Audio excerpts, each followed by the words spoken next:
Assalamualaikum warahmatullahi wabarakatuh. Perkenalkan, nama saya Surya Dharma Saputra dari kelas 4 PJJD dengan NIM 0624011922. Di sini saya akan menjelaskan ulang mengenai jenis dan pengelolaan data GIS mata kuliah pengantar GIS dan LDD yang telah dijelaskan oleh Ibu Dr. Insinyur Sri Rezeki Artini, Sarjana Teknik, Magister Teknik. Baiklah, langsung saja ke penjelasannya. Data GIS ada dua, yaitu data spasial dan data non-spasial. Untuk data spasial bisa diperoleh dari peta, contohnya peta topografi atau peta kontur, dan peta tematik, yaitu peta yang memiliki unsur tema tertentu. Kemudian dari citra bisa berupa foto udara dan citra satelit.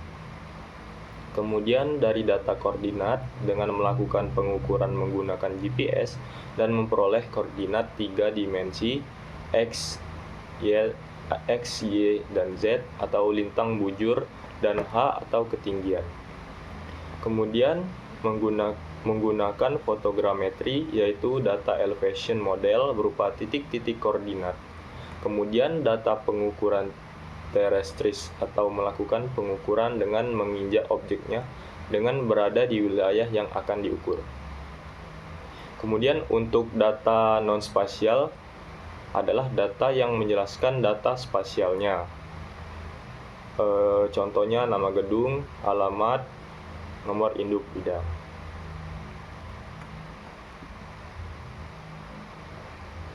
Data spasial dibagi menjadi dua, yaitu data raster dan data vektor. Data raster berupa citra satelit atau berupa foto, sedangkan untuk data vektor berupa peta garis, bisa berupa titik, garis, ataupun luasan. Selanjutnya, representasi titik, garis, dan luasan dari model data raster dan vektor. Kalau titik pada raster berupa grid, satu titik satu grid. Kemudian untuk vektor dia berada di diagram Cartesius, jadi kita bisa mengenali data raster dengan menggunakan sebutan resolusi. Kemudian karakteristik data raster adalah bahwa dalam setiap sel atau pixel mempunyai nilai, atau contoh raster DEM, pixelnya memiliki nilai ketinggian. Lokasi dalam setiap sel pixel didefinisikan dalam bentuk baris dan kolom, di mana di dalamnya terdapat informasi mengenai posisi. Selanjutnya,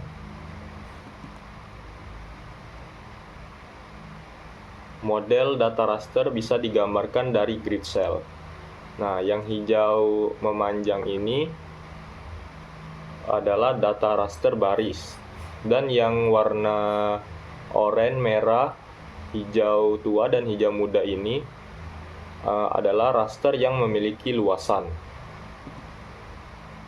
Selanjutnya, untuk penyimpanan data vektor sebenarnya berupa titik, kemudian garis yang dibangun dari dua titik atau lebih yang memiliki koordinat berbeda, sedangkan poligon berbentuk lebih dari koordinat yang menyambung. Selanjutnya, untuk penyimpanan data raster yaitu kita mengenali angka yang sama atau sejenis, misalnya 80, 74, 45, 34, dan seterusnya. Jadi jika ada satu nilai yang berbeda, berarti dia berupa titik.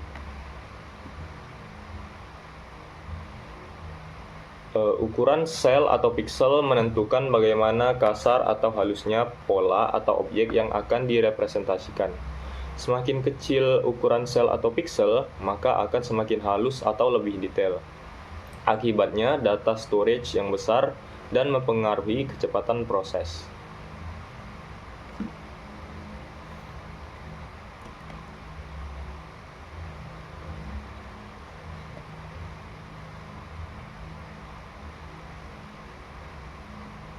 Kemudian sistem koordinat model data vektor dan raster.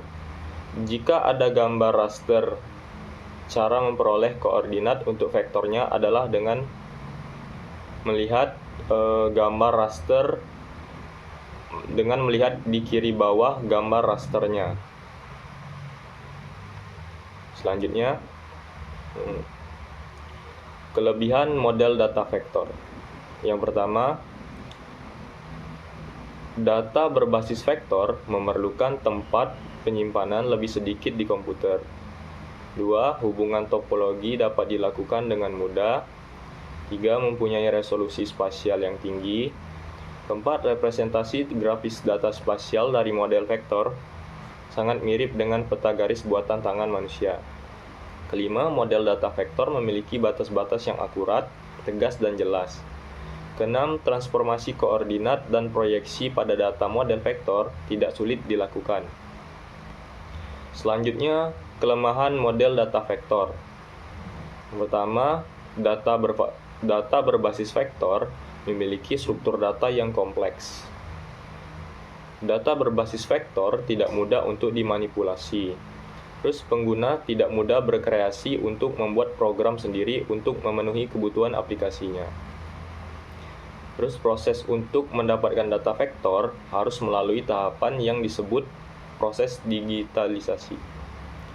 Terus dalam memproses dan mengolah data vektor diperlukan perangkat lunak dan perangkat keras yang mahal. Terakhir, proses overlay beberapa layer data vektor secara simultan memerlukan waktu yang cukup lama. Selanjutnya di sini kelebihan model data raster. Kelebihan model data raster yang pertama memiliki struktur data yang sederhana, terus mudah dimanipulasi dengan menggunakan fungsi-fungsi matematis sederhana. Karena strukturnya sederhana seperti matrik bilangan biasa. Terus proses generalisasinya sangat mudah. Terus gambaran permukaan bumi dalam bentuk citra raster yang didapat dari radar atau satelit penginderaan jauh selalu lebih aktual daripada bentuk vektornya. Terus prosedur untuk memperoleh data dalam bentuk raster atau citra lebih mudah, sederhana, dan murah. Terakhir, harga sistem perangkat lunak aplikasinya cenderung lebih murah daripada vektor. Selanjutnya, kekurangan model data raster. Yang pertama, data raster memerlukan ruang atau tempat penyimpanan yang besar di komputer. Sangat sulit untuk mempresentasikan hubungan topologi. Terus, tampilan atau representasi dan akurasi posisinya sangat bergantung pada ukuran pikselnya atau resolusi spasial. Terus sering mengalami kesalahan dalam menggambarkan bentuk dan garis-garis batas suatu objek, karena itu jarang digunakan untuk penentuan batas-batas administrasi dan tanah milik negara. Selanjutnya, metode untuk mendapatkan format data vektor melalui proses yang lama cukup melelahkan, baik proses digitasi pada instrumen-instrumen fotogrametri digital, on-screen digitizing langsung di layar monitor komputer, maupun proses digitasi di meja digitizer, dan relatif mahal. Dan yang terakhir, transformasi koordinat dan proyeksi lebih sulit dilakukan. Baik, itu saja yang dapat saya sampaikan.